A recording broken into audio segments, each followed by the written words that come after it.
الله لا إله إلا هو الحي القيوم.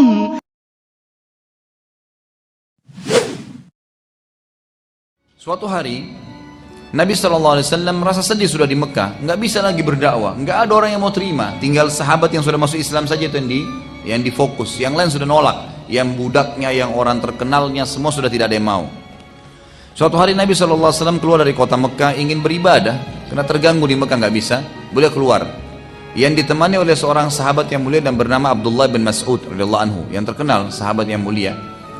Berjalan dengan beliau SAW, lalu Nabi SAW pada saat tiba di suatu tempat, beliau SAW berkata kepada Ibnu Mas'ud, tunggulah di sini dan jangan berpindah, juga jangan datang kepadaku sampai aku memanggilmu.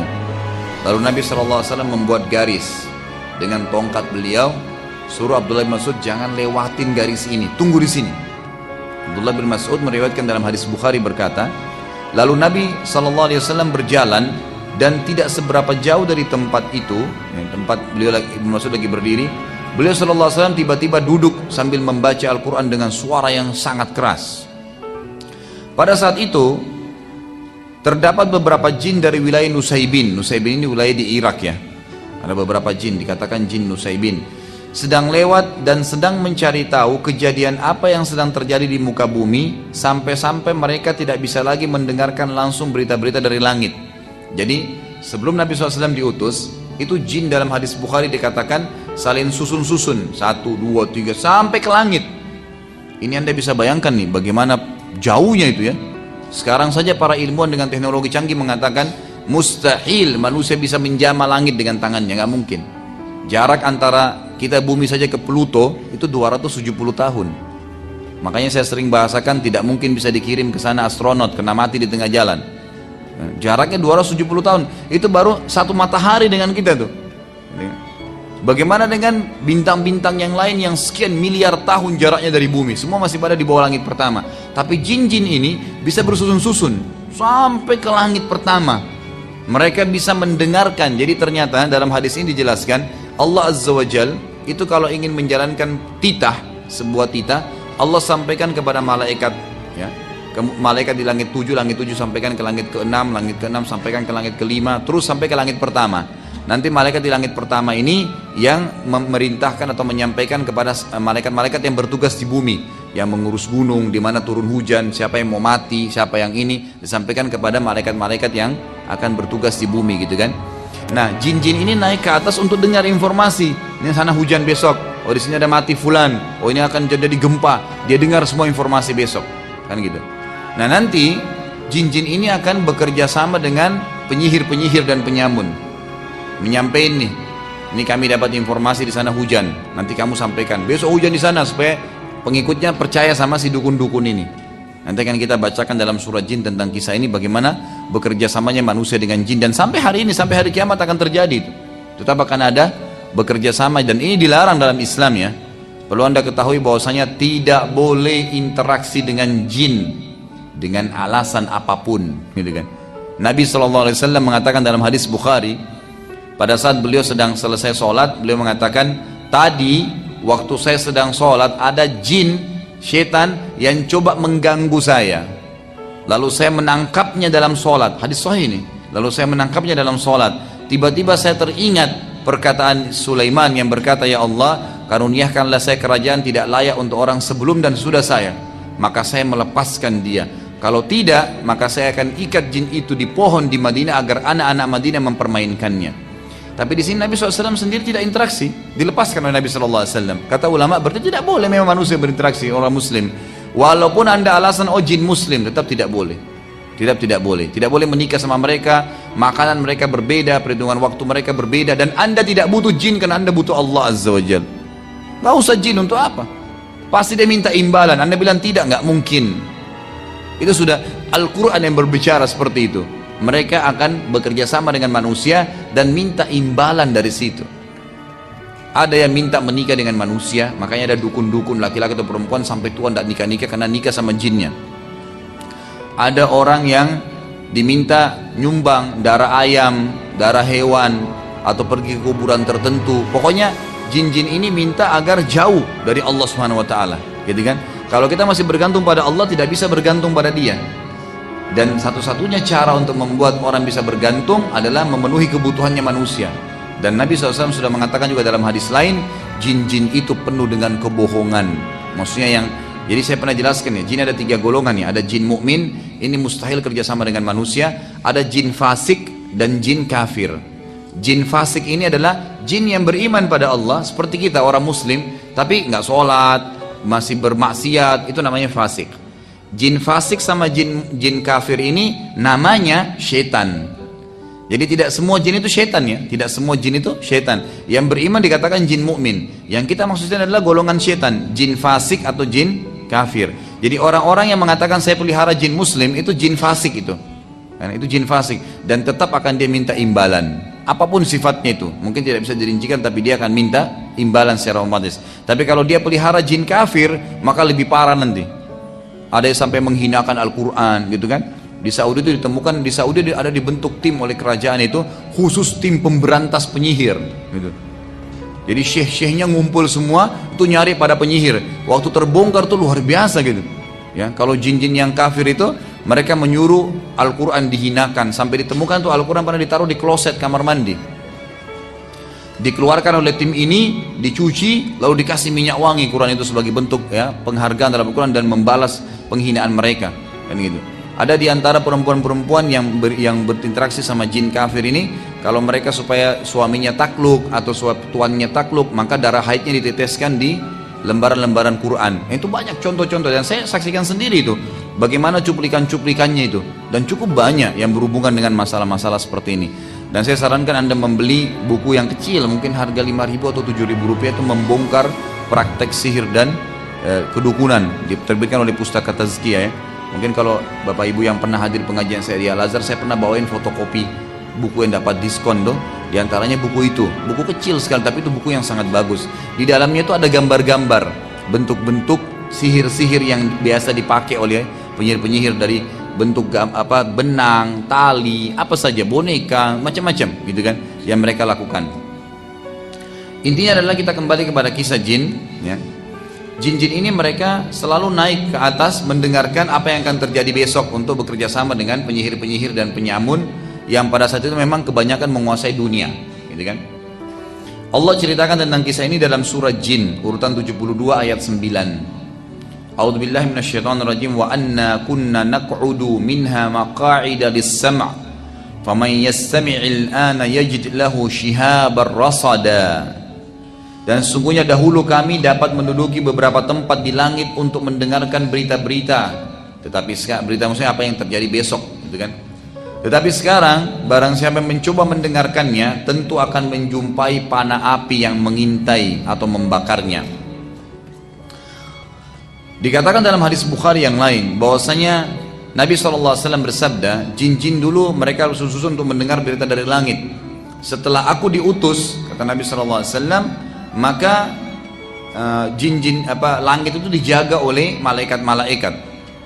Dijaga oleh malaikat-malaikat. Yang malaikat-malaikat ini memegang bintang-bintang yang dipakai untuk memanah jin-jin itu. Makanya kan fungsi bintang itu kan ada 3 ya. Untuk rujuman lisyayatin, memanah setan-setan yang datang mendengarkan berita. Kemudian dalam ayat yang lain di surah Al-Mulk dijelaskan itu zina, perhiasan. Inna zayyana as-samaa'a dunya, gitu kan? Bi zinatil khawaqib. Dan kami hiasi muka bumi, langit bumi ini dengan bintang-bintang, ya. Wa hifdhan min kulli syaitanin, dan untuk menjaga juga dari syaitan-syaitan yang datang, gitu kan? Kemudian fungsi yang ketiga adalah menjadi petunjuk bagi orang di lautan, di mana-mana itu fungsi bintang-bintang. Fungsi bintang-bintang itu yang dijelaskan oleh Allah Subhanahu wa taala. Baik. Saat Nabi sallallahu alaihi wasallam ya sedang membaca Al-Quran tadi, ternyata jin-jin dari Nusaybin ini kan lagi keliling di muka bumi. Mereka sempat bilang dari lanjutan hadis Bukhari tadi, lalu jin-jin ini berkata, pasti ada penyebabnya, kenapa langit sekarang dijaga? Dulu sebelum Nabi Muhammad SAW itu tidak ada. Boleh, sama Nabi Musa, Nabi Daud, semua Nabi sebelum Nabi Muhammad SAW itu mereka masih bisa dengar. Makanya masih bersaing antara dakwah Nabi dengan para penyihir ini, gitu kan. Setelah Nabi SAW itu tidak bisa lagi, malaikat jaga. Mereka dipanahin, walaupun masih ada yang sempat lolos tapi sedikit, gitu kan. Itu pun sempat dipanah. Nanti akan dijelaskan juga dalam surah Jin itu bagaimana Allah Subhanahu wa taala menjelaskan ada di antara mereka yang sempat lolos, mendengarkan sedikit langsung mereka turun lagi. Dan itu pun dipanah oleh para malaikat tadi. Waktu mereka bilang, akhirnya mereka bilang pasti ada sesuatu terjadi di muka bumi, nggak mungkin. Ada penyebabnya nih, kenapa tidak bisa dengar lagi. Maka sekelompok jin Nusaybin keliling di muka bumi ini pas lewat di Mekah dan melewati tempat Nabi Muhammad SAW lagi baca Quran tadi. Nah ini sebenarnya dengan hikmah Allah SWT, Allah memang yang sengaja mengutus jin-jin ini gitu kan. Saat melewati Nabi SAW, jin-jin Nusaybin ini mereka pun berhenti dan berkumpul untuk mendengarkan apa yang Nabi SAW sedang baca. Ini menandakan jin itu membaca gitu kan. Dan bukan mustahil jin itu juga hadir dalam majelis ilmu. Ya, bukan mustahil sekarang sebelah anda ada jin, tapi nggak usah takut, nggak perlu takut kecuali kepada Allah Subhanahu Wa Taala.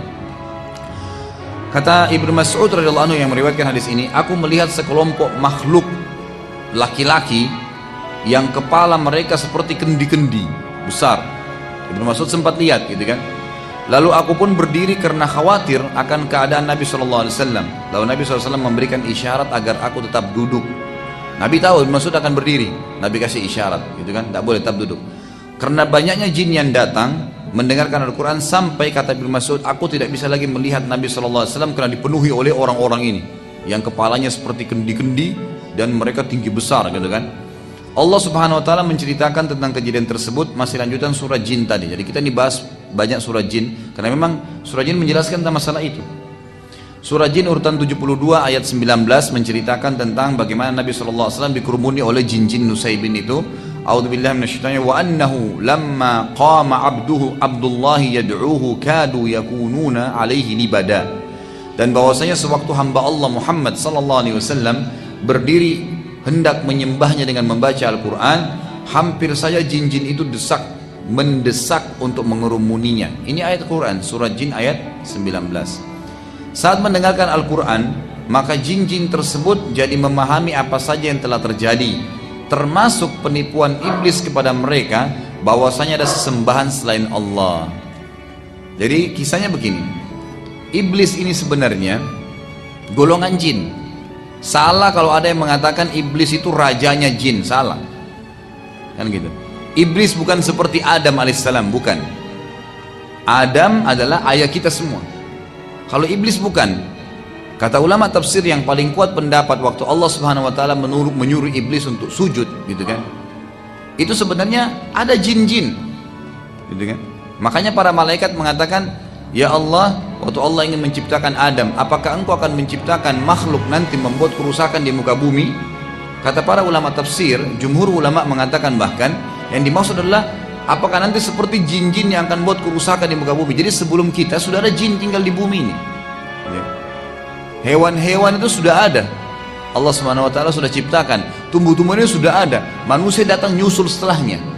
Karena awalnya manusia diciptakan oleh Allah Subhanahu Wa Taala itu di surga. Nabi Adam AS di surga, kan gitu. Jadi memang ini bumi berbeda, bukan memang belum kita ada di sini gitu. Tapi jin-jin sudah ada. Makanya Allah Subhanahu Wa Taala mengatakan apa tentang iblis? Kana minal jinni fafasaqa an amri rabbi. Kana minal jin maksudnya iblis itu salah satu dari golongan jin, bukan pimpinannya. Fafasaqa an amri rabbi, tapi dia tidak mau ikuti patuh perintah Tuhannya. Nah, kata sebagian ulama tafsir juga, ternyata waktu Allah Azza wa Jalla menciptakan Adam, yang hadir di situ iblis. Masih ada jin-jin lain yang tidak hadir, gitu kan? Nah, waktu Nabi SAW membaca Al-Quran ini, ternyata iblis ini membuat propaganda di antara jin-jin. Di antaranya, dia mengatakan bahwasanya ada Tuhan selain Allah. Syirik, berbuat syirik, didakwai itu. Dan dia mengajak agar orang-orang bisa atau jin-jin bisa ikut dengan dia. Dan perlu anda tahu, yang menjadi pasukannya iblis sekarang ini, ya, yang paling banyak itu keturunannya dia. Jadi keturunan dia, bukan jin umumnya. Karena jin banyak yang beriman dan tidak mau ikut dengan dia, tidak mau ikut dengan iblis. Nanti akan kita jelaskan dalam surah Jin ayat 1 sampai ayat 18 menceritakan masalah itu. Kita akan baca panjang lebar sebentar gitu kan. Tapi ini membuktikan bahwasanya iblis itu bukan pimpinan, bukan raja jin seperti sering digambarkan gitu kan. Tidak, dia salah satu dari golongan. Dan iblis sangat lemah. Garis bawah ini, iblis sangat lemah. Begitu juga pengikutnya. Makanya Allah mengatakan, inna qaida syaitani kana dha'ifa. Golongan syaitan itu sangat lemah, mereka tidak bisa buat apa-apa gitu. Lemah, tidak bisa buat apa dengan manusia. Yang bisa cuman bisikin, cuman apa, membuatlah bisikan, ya, tiupan sehingga kita mengantuk kalau mau ibadah. Tidak bisa apa-apa. Jin tidak bisa menjelma pegang tangan kita suruh kita berzina, nggak bisa. Dia nggak punya kekuatan untuk itu. Allah SWT sudah batasi, jadi sangat lemah. Allah sudah mengatakan lemah. Kekuatan dia cuma satu, menakut-nakuti manusia. Seakan-akan sudah sesuatu yang menakutkan, tidak. Kalau orang yakin dan faham ini, dia tidak akan takut kecuali kepada Allah Azza wa Jal. Kalau anda lagi jalan sendiri, anda ketakutan itu dari syaitan, permainan iblis dan pengikutnya, gitu kan? Anda harus yakin ada Raqib dan Atid yang sama, dia tidak kelihatan, gitu kan? Yang sedang mendampingi kita. Ada Allah Azza wa Jalla menciptakan semua, sedang mengawasi kita dan tahu. Allah Maha mendengar, Maha mengetahui, dan Allah Subhanahu wa taala jauh lebih kuat daripada semua ini. Nah, itu tidak ada apa-apanya jin itu. Baik. Waktu mereka sudah mulai berkumpul di sisi Nabi sallallahu alaihi wasallam, akhirnya mereka jadi faham, jin-jin ini jadi faham, selama ini iblis sudah menipu mereka yang mengatakan ada sesembahan selain Allah. Nanti akan kita baca ayat surah jin, bagaimana jin-jin ini mengatakan wa kana safihuna, dan dulu orang bodoh dari kami, maksudnya iblis. Dia mengatakan alallahi syatata, dia mengatakan bahwasanya Allah itu masih ada sekutunya. Dan jin-jin ini tidak tahu, mereka ikut-ikutan saja. Setelah turun Al-Quran, mereka dengar Al-Quran, baru mereka faham ternyata iblis menipu mereka. Dan dalam hadis lain saya katakan tadi, paling banyak mengikut iblis adalah anak cucunya. Sebagaimana dalam hadis Bukhari Muslim, bahwasanya Nabi SAW bersabda, iblis memiliki singgasana di atas lautan, dan ia ingin menyaingi Allah, dan tidak akan pernah bisa dia nyaingi Allah, karena Allah singgasananya di atas air. Maka dia juga sengaja di lautan, gitu kan? Kemudian tiap hari, tiap saat anak cucunya, kata-kata anak cucu perhatikan ya, melapor perbuatan-perbuatan mereka. Ada yang mengatakan saya baru membuat orang berantem, saya baru membuat orang bohong, saya baru membuat orang riba, mencuri, segala macam-macam. Bagi iblis semua dianggap laporan biasa. Sampai ada anak cucunya yang mengatakan saya baru menceraikan suami istri. Diangkat oleh iblis, didudukkan di sebelah singgasananya, karena dianggap itu prestasi paling tinggi. Makanya anda harus tahu, iblis paling senang perceraian. Jadi jangan pernah cerai. Godaannya apapun, isti'adzah, lawan, perbaikin. Tantangan hidup anda itu, gitu kan? Kenapa harus cerai? Perbaikin. Kalau emang jelas-jelas dia fasik, memang ahli maksiat, tidak bisa dipertahankan, silakan. Kalau memang orang baik, untuk apa dicerai, gitu kan? Dan untuk apa bercerai? Itu syaitan semua. Kadang-kadang masalah kecil mungkin gara-gara air segelas bisa jadi masalah besar dalam rumah tangga. Karena kata para ulama, kalau di luar rumah tangga itu satu syaitan yang goda anda, dalam rumah tangga bisa 1000, gitu kan? Macam-macam bisa dimasalahkan oleh iblis ini. Baik, sekali lagi, jadi iblis bukan rajanya syaitan, bukan rajanya jin, tapi dia pimpinan para syaitan. Betul memang, pimpinan para syaitan. Siapa syaitan? Golongan jin yang fasik dan orang jin yang kafir. Pengikut dia kebanyakan anak cucunya. Ada juga dari golongan jin tapi yang fasik, yang bukan keturunan dia ada. Jadi bukan iblis satu-satunya sumbernya, bukan seperti Adam. Penting ya, kalau manusia dari Adam dan Hawa, tapi jin bukan semua dari iblis. Dalilnya adalah Allah SWT ceritakan dalam surah Jin urutan 72 ayat 1 sampai ayat 18. Teruskan sebelum saya baca ayatnya, dulu waktu saya masih SD, saya masih ingat tuh, teman-teman saya di kelas pernah bilang, waktu masih di Makassar dulu, sempat ada yang bilang, kalau baca surah Jin itu, nanti jinnya hadir, gitu kan. Saya masih ingat tuh, gitu kan. Setelah saya pelajari di Madinah, ini dari mana ini, di Karang-Karang, gitu kan. Tidak ada urusannya, tidak ada hubungannya dengan, berarti kalau dianggap di Indonesia itu ada pemahaman gitu, dengan baca surah jin bisa panggil jin. Siapa yang bilang? Kebetulan namanya surah jin, karena menceritakan tentang jin-jin yang mendengarkan dakwah Nabi SAW. Tidak ada hubungannya. Jin biar tidak baca ini tetap ada di sebelah anda, gitu kan. Dia hidup berkisar kita sama, seperti udara yang anda hirup, seperti buah yang anda makan, mereka juga ada hidup tapi berbeda, kan gitu. Makanannya beda, alamnya berbeda, postur tubuhnya berbeda, beda memang, alam lain memang berbeda, nggak boleh diikut-ikutin. Kata Nabi, kata Allah SWT, Qul uhiya ilayya annahu istama'a nafarun minal jinni faqalu inna sami'na qur'anan ajaba yahdi ila ar-rushdi fa'amanna bihi walan nushrika bi rabbina ahada wa annahu ta'ala jaddu rabbina mattakhadha sahibatan wala walada wa annahu kana yaqulu safihuna 'ala Allahi syatata wa anna dhananna an lan taqula al-insu wal jinnu 'ala Allahi kadhiba wa annahu kana rijalun minal insi ya'udhuna birijalin minal jinni fazaduhum rahaqa wa annahum dhannu kama dhanantum an lan yab'atha Allahu ahada wa anna lamasna as-samaa'a fawajadnaha muli'at harasan shadidan wa shuhuba wa anna kunna naq'udu minha maqa'ida lis-sam' faman yastami' al-ana yajid lahu shihaban rasada wa anna la nadri asyarrun urida biman fil ardi am arada bihim rabbuhum rashada wa anna minna as-salihuna wa minna duna dhalik kunna tara'iqa kidada wa anna dhananna an lan nu'jiza Allah fil ardi wa lan nu'jizahu haraba wa anna lamma sami'na al-huda amanna bih faman yu'min bi rabbih fala yakhafu bakhsan wala rahaqa wa anna minnal muslimuna wa minnal qasitun faman aslama fa ulaika taharraw rashada wa ammal qasituna fakanu li jahannama hataba wa allaw istaqamu ala at-tariqati la asqaynahum ma'an ghadaqa linaftinahum fi wa may yu'rid an dhikri rabbih yaslukhu 'adaban sa'ada wa annal masajida lillahi fala tad'u ma'allahi ahada. Ayat pertama, katakanlah wahai Muhammad, telah diwahyukan kepadaku bahwasanya sekelompok jin telah mendengarkan Al-Quran. Lalu mereka berkata, sesungguhnya kami telah mendengarkan Al-Quran yang menakjubkan. Jin kagum sama Al-Quran. Anda nggak perlu jimat-jimat. Jin aja kagum sama Quran, kok Anda kagum dengan jimat? Aneh sekali, gitu kan? Ayat kedua, yang memberi petunjuk pada jalan yang benar. Al-Quran ini luar biasa power, gitu kan? Memberi petunjuk, bisa menyentuh hati orang menangis, bisa menyentuh hati orang jadi takut, bisa menyentuh hati orang jadi senang. Luar biasa Al-Quran itu. Cuman tinggal mau nggak dijadikan sebagai petunjuk. Lalu kami beriman kepadanya. Perhatikan di sini kata ulama tafsir, spontan. Jin punya hitungan waktu yang berbeda, dan mereka khusus untuk mencari hidayah yang berimannya lebih cerdas daripada manusia. Ada banyak istidlalnya berhubungan dengan masalah ini, ada banyak bukti-buktinya. Di antaranya adalah kata Allah SWT tadi, pada saat mereka dengar Al-Quran, itu cuma dibacain beberapa ayat ya, bukan semua Quran, beberapa ayat. Langsung, yang memberi petunjuk pada yang benar, lalu kami beriman kepadanya. Langsung, oh ini sudah benar, nggak mungkin salah. Langsung diikutin, nggak ragu, gitu kan.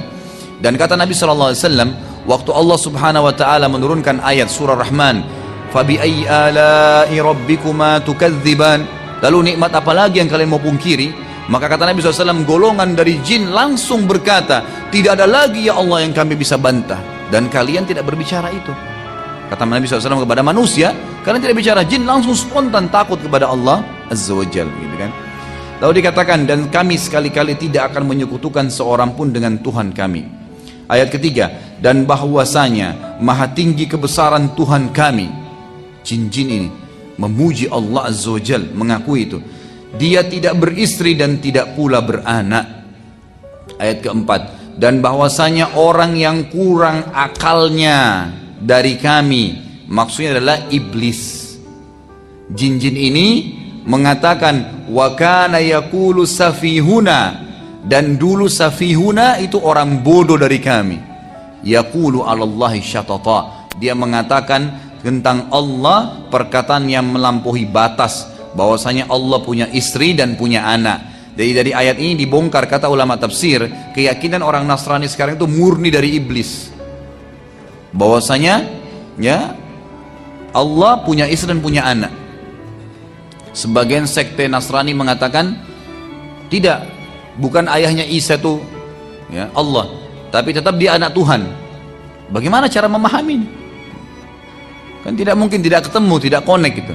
Maka ini kata di sini dibongkar oleh para jin, dulu yang nyebarin berita itu adalah iblis, dan itu orang bodoh dari kami. Jin yang berkata tentang iblis. Anehnya masih ada orang mau ikuti iblis, jin aja tolak dia gitu. Baik, ayat kelima, dan sesungguhnya kami mengira ya, kata jin-jin ini, bahwa manusia dan jin sekali-kali tidak akan mengatakan kepada Allah perkataan yang dusta.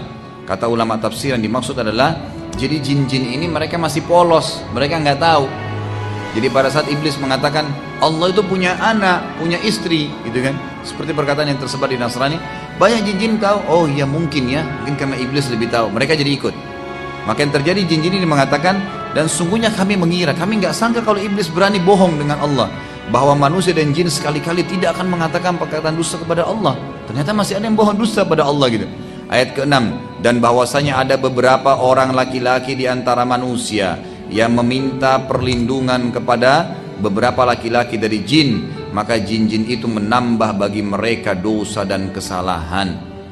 Sebagian sebab turunnya ayat ke-6 dan ayat ke-7 ini, ternyata Bapak Ibu sekalian, orang-orang Arab dulu, tradisinya mereka, tradisi orang-orang kafir Quraisy itu mereka kalau lagi dalam perjalanan, kemudian nginap di sebuah tempat, kalau dulu kan lembah ya, di padang pasir lembah, itu tidak ada angin, tidak ada apa nih, tiba-tiba saja pimpinan mereka, setiap kali singgah di satu tempat, keluarin makanannya setengah, lalu dia pergi ke tengah-tengah lembah, dia bilang, wahai penjaga lembah, gitu kan, ini setengah bekal kami, ambillah, jangan ganggu kami. Apa yang terjadi? Maka kata Allah SWT, fazaduhum rahaqa, jin-jin yang ada di situ tambah sombong. Nah ini kesempatan nih, makin disesatin, makin dibuat takut-takut. Makanya saya bilang itu hari, jangan pernah takut kecuali kepada Allah Subhanahu wa ta'ala. Allah pencipta semuanya, gak perlu takut. Manusia sebesar apapun, raksasa depan anda, sekuat apapun dia, kalau dia zalim, dia salah, anda sama Allah, walaupun anda kecil, anda akan dimenangkan oleh Allah Azza wa Jalla. Allah punya cara itu. Makanya Allah SWT buktikan pada saat Daud ya, itu sedang berperang melawan Jalut, mati Jalut besar, berapa kali lipat lebih besar daripada badannya Daud alaihissalam, tapi mati di tangannya Daud alaihissalam. Itu kan Allah SWT buktikan itu. Lalu dikatakan di sini, maka jin-jin itu menambahkan bagi mereka dosa dan kesalahan. Ayat ketujuhnya, dan sesungguhnya mereka jin menyangka sebagaimana persangkaan kalian wahai orang-orang kafir Mekah, bahwasanya Allah tidak akan mengutus lagi seorang rasul. Ayat ke-8, dan sesungguhnya kami mencoba mengetahui rahasia langit. Ini yang saya katakan tadi, susun-susun tuh, mau dengar gitu kan. Maka kami mendapatinya penuh dengan penjagaan yang kuat dan panah-panah api. 9, dan sesungguhnya dahulu kami dapat menduduki beberapa tempat di langit untuk mendengarkan berita-beritanya, tetapi sekarang barang sampai mencoba mendengarkannya, tentu akan menjumpai panah api yang mengintai dan membakarnya. Ayat ke-10, dan sesungguhnya kami tidak mengetahui dengan adanya penjagaan itu, apakah keburukan yang dikehendaki oleh Allah di bumi, atau memang Allah menginginkan bagi mereka kebaikan. Jadi sudah nggak ada lagi informasi, sudah nggak bisa tahu, tinggal sesuai dengan takdirnya Allah. Sampai sebagian ulama mengatakan termasuk malaikat-malaikat ada yang di langit itu nggak tahu lusa terjadi apa. Allah instruksikan per hari, mereka tidak tahu sama sekali. Apalagi ada manusia yang mengaku tahu gaib, itu luar biasa. Dan ulama sudah sepakat mengatakan semua orang yang kerja sama jin itu bisa satu benar, 1000 salah. Kadang-kadang begitu, seperti orang main judi kan, satu kali dapat, biarpun 1000 kali dia kalah, tetap dia ingat yang satu itu. Setan hiasi, yang dia dapat untung 10 juta, dia lupa yang dia keluarin 1 miliar gitu kan. Setan hiasi itu, kebodohan gitu kan. Sekali dia sholat tahajud pernah, lalu dia pegang terus, dia lupa 1 tahun sudah nggak sholat tahajud, bangga dengan itu. Ya kadang-kadang godaan setan begitu ya. Saya kadang-kadang temuin di pengajian, saya sampaikan, jangan sampai kalau mau iman kita bertambah itu nyari orang yang lebih buruk. Misal contoh, kenapa anda nggak sholat? Saya masih mending Ustaz, karena saya masih sholat asar. Ada teman saya nggak sholat sama sekali. Patokannya orang yang lebih buruk. Jadi akhirnya dia merasa dirinya lebih baik. Itu setan hias itu. Mestinya kan, oh iya saya belum sholat, saya masih baru asar, mestinya saya seperti teman saya yang 5 waktu sholat, ya mestinya gitu. Setan buat kita bangga dengan amal kita itu. Orang pergi haji, oh saya juga sudah pernah haji. Salah, ya Allah saya juga pengen haji seperti mereka lagi. Itu yang benar. Harus melangkah lebih maju, bukan malah mundur ke belakang gitu kan. Itu termasuk godaan setan yang harus hati-hati. Lalu poin atau ayat ke-11, dan sesungguhnya diantara kami ada orang-orang yang saleh. Ini adalah jin-jin muslim tadi, jin mukmin yang tidak akan kerja sama manusia. Dan ada pula yang tidak demikian halnya, fasik ya, dan kafir. Kami menempuh jalan yang berbeda-beda seperti manusia. Dan di sini ulama tafsir mengatakan ayat-ayat surah jin sudah cukup sebenarnya bagi setiap manusia sampai situ. Jangan lagi dalami alam jin, nggak perlu. Bagaimana mereka menikah, mereka tinggal di mana, seperti apa kehidupannya, nggak perlu kita dalamin itu. Cukup kita tahu ada makhluk namanya jin, seperti selesai. ada makhluk namanya manusia, namanya malaikat, udah selesai. Kalau ada informasi sampai kepada kita, kita imanin. Kalau tidak ada, jangan dikorek-korek, nggak perlu. Karena Anda sendiri butuh program saat harian yang sangat padat, ya kan gitu. Saya pernah bahasakan, masih ingat kan? Kalau bangun subuh ada bangun, kita harus baca doa, bangun tidur. Kemudian sholat fajr, sunatul fajr, 2 rakaat sebelum subuh. Sholat subuh lagi, ini antara azan dan iqamah ya. Kemudian sholat subuhnya. Habis sholat subuh tidak ada ba'diyah, tapi ada zikir pagi. Istirahat sebentar, duha. Sebentar lagi istirahat, duhur, qabliyah duhur, duhurnya ba'diyah duhur. Istirahat sebentar, asar, qabliyah asar, asar dengan zikir sore, tidak ada ba'diyah asar. Sebentar istirahat, maghrib, qabliyah maghrib, maghribnya ba'diyah maghrib. Istirahat sebentar, isya, qabliyah isya, isya ba'diyah isya. Sebentar istirahat, tahajud dan sholat witir. Ada waktu main-main nggak? Udah nggak ada. Sekali kita lalai itu bablas hilang tuh, kan gitu. Anda kalau tadi malam nggak sholat tahajud, biar nangis darah nggak bakal kembali, kan gitu. Nggak mungkin bisa terulang itu. Makanya syaitan mau keluarin kita dari program, nggak bisa. Saya sendiri sudah repot gitu kan. Anda coba yang perhatikan yang sudah biasa jaga zikir pagi sore, pernah nggak rutin, nggak pernah ketinggalan? Nggak bisa. Kita masih kadang-kadang lewat kebablasan. Syaitan bisikin tuh sebentar di jalanan bisa, sebentar di sini bisa, supaya kita lalai gitu kan. Tinggalin. Apalagi yang tidak pernah zikir sama sekali, itu bagaimana caranya?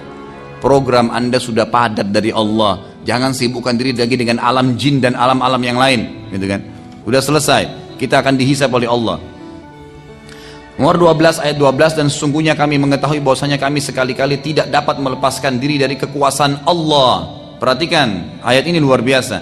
Para jin berkata, dan sesungguhnya kami mengetahui bahwasanya kami sekali-kali tidak akan dapat melepaskan diri dari kekuasaan Allah di bumi, di muka bumi, dan kami tidak bisa lari darinya. Hanya dengan bacain ayat Quran, jinnya bisa mati tuh kalau lagi di ruqyah. Kepanasan, teriak-teriak jinnya, gitu kan. Saya berapa kali ruqyah orang teriak-teriak, padahal yang kita baca cuma ayat gitu. Kita nggak tahu bagaimana Allah Azza wa Jalla membakar dia. Sampai ulama sepakat mengatakan kalau dibacain terus ayat bisa mati dia, kebakaran, kepanasan, makanya dia kesakitan, gitu kan. Itu kuasa Allah Subhanahu wa taala. Jadi minta kepada Allah, bukan kepada jin. Allah yang Maha Kuasa. Ayat 13, dan sungguhnya kami tak kala mendengar petunjuk Al-Quran, kami beriman kepadanya spontan. Barang siapa beriman kepada Tuhannya, maka ia tidak akan takut akan pengurangan pahala, dan tidak takut pula akan penambahan dosa juga kesalahan. Ayat 14, dan sungguhnya di antara kami ada orang-orang yang taat, dan ada orang-orang pula yang menyimpang dari kebenaran. Barang siapa yang taat, maka sungguhnya mereka itu telah memilih jalan yang lurus. Ayat 15, adapun orang-orang yang menyimpang dari kebenaran, maka mereka menjadi kayu bakarnya neraka jahanam. Wa na'udzubillah. Ayat ke-16, dan bahwasanya bila mereka berada pada jalan yang lurus tersebut, agama Islam, mentaati apa yang diajarkan Nabi SAW, benar-benar kata Allah, kami akan memberi mereka air minum yang segar dan rezeki yang banyak. Kata di sini air minum yang segar, kata para ulama tafsir, di dunia dan di akhirat akan minum dari sungai yang ada di surga. Ayat 17, dan kami coba mereka pada jalan yang lurus tadi. Akan ada cobaan-cobaan yang datang untuk meningkatkan kualitas iman kita, gitu kan? Karena cobaan kalau datang akan Allah menyuruh, kalau Allah sedang menguji Anda pada satu cobaan, berarti Allah mau Anda dobrak, keluar, cari jalan keluar dari masalah itu. Jangan malah bilang, ya Allah, Allah uji saya diam aja di rumah. Enggak. Tiba-tiba ban motornya pecah, tantangan tuh. Apa yang saya harus kerjain? Cari tambalan ban. Alhamdulillah, mungkin Allah memang ingin mengampuni dosa saya dengan ini. Mungkin sudah ajalnya ban saya, sudah, gitu kan? Jadi nggak ada masalah, karena saya sudah katakan tuh hari semua punya ajal, semua punya batas waktu, bukan cuma kita mati, ya. Baju, piring yang pecah, apa saja, semua itu punya ajal. Sebagaimana sabda Nabi SAW pada saat seorang pembantu sahabat memecahkan piring, lalu dia marah-marah, kata Nabi SAW, jangan kamu marah dengan pembantumu, karena piring itu punya ajal sebagaimana kalian punya ajal. Kalau nggak pecah di tanganmu akan pecah, kalau nggak pecah di tangannya akan pecah di tanganmu. Selesai. Maka harus ditahu itu, semua ada batas-batasnya. Kemudian ayat 17-nya, dan kami coba mereka pada jalan yang lurus tadi, akan diuji oleh Allah SWT. Dan barang siapa yang berpaling dari Tuhannya pada saat cobaan sedang datang, malah dia tidak kembali kepada Allah SWT, niscaya akan kami masukkan ke dalam azab yang berat. Karena sungguhnya cobaan itu untuk membuat kita lebih dekat kepada Allah SWT. Ayat ke-18 yang terakhir, dan sesungguhnya masjid-masjid itu kepunyaan Allah, maka janganlah kalian menyembah selain Allah di dalamnya. Nggak boleh ada kuburan, nggak boleh ada macam-macam. Setelah kejadian tersebut, maka jin beriman. jin dari Nusaybin spontan beriman pada Nabi SAW. Dan anehnya yang terjadi, perhatikannya, ini langkah yang luar biasa dari para jin, kadang-kadang mendahului manusia dari poin ini. Mereka pulang lalu mendakwai kaumnya, langsung menjadi dai, dakwai apa yang mereka sudah dapatkan. Dan Allah SWT menceritakan itu dalam surah Al-Ahqaq urutan 46 ayat 29 sampai ayat 31. Al-Ahqaq 46 urutannya ayat 29 sampai ayat 31. A'udzubillahi minasyaitonir rajim. Wa idz sarafna ilaika nafaran minal jinni yastami'unal qur'ana falamma hadaruhu qalu ansitu falamma qudiya wallaw ila qaumihim munzirin qalu ya qaumana inna sami'na kitaban unzila min ba'di Musa musaddiqan lima baina yadayhi yahdi ilal haqqi wa ila tariqin mustaqim ya qaumana ajibu da'iyallahi wa aminu bihi yaghfir lakum min dhunubikum wa yujirkum min adzabin alim. Ini salah satu ayat yang dibaca kalau sedang ruqyah. Ini salah satu ayat-ayat ruqyah yang dibaca untuk mengusir jin atau sihir. Ayat ini kata Allah SWT dalam Al-Ahqaq ya, ayat 29, dan ingatlah ketika kami hadapkan serombongan jin kepadamu wahai Muhammad yang mendengarkan Al-Quran. Allah lah yang membuat mereka datang. Dan tak kala mereka menghadiri pembacaan Al-Quran itu, mereka berkata, dengarlah dengan penuh perhatian. Semua disuruh dengar, mereka sepakat itu. Setelah mendengar bacaan hai Muhammad, mereka pun kembali ke kaumnya untuk memberikan peringatan, langsung berdakwah, menyampaikan itu. Ayat ke-30 mereka berkata, hai kaum kami, sesungguhnya kami telah mendengarkan kitab Al-Quran yang diturunkan setelah Musa, yang membenarkan kitab-kitab sebelumnya dan menuntun ke kebenaran dan jalan yang lurus. Ayat 31, hai kaum kami, terimalah seruhan orang yang menyuruh kepada Allah dan berimanlah kepadanya. Seruhan siapa? Nabi Muhammad sallallahu alaihi wasallam.